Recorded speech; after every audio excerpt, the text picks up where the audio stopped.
Iš tikrųjų, tai yra naujas pasaulis, kuriame aš niekad nesu buvusi.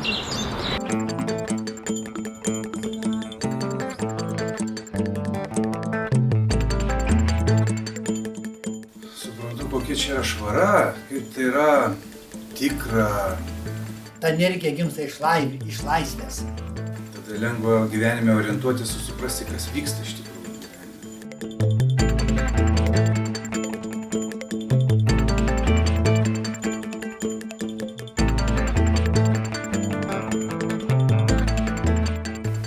Meditacinė tokia praktika, meditacinė įžvalga, tas meditacinis minkštumas padeda darbe.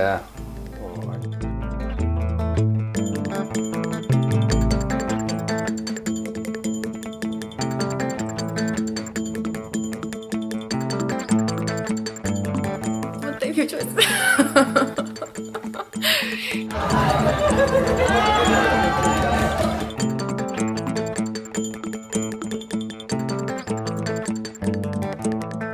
Vyksta tokie vidiniai dalykai, kurie yra gilesni, tai gal dėl to nėra lengva. Tai yra labai įdomu, tikra ir gyva, tai kažkaip tai dėl to ir traukia.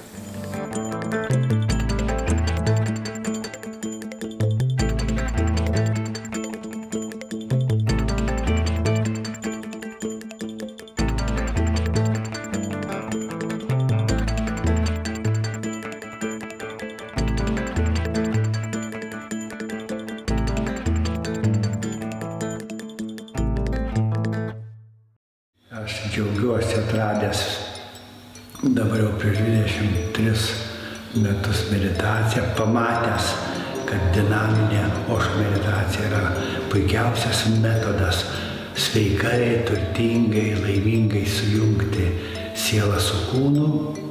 Jie naudojosi kaip metodą susiderinti, o paskui nerti, skristi pasaulį ir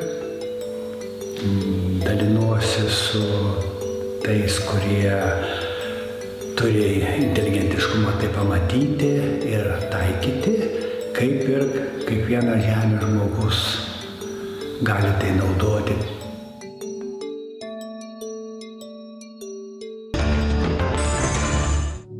Tad ką siūlo filosofai, ko turėtume imtis, kad savo veiksmais prisidėtume prie situacijos gerinimo ir pamėgintume keisti ateitį, kol padėtis dar valdoma.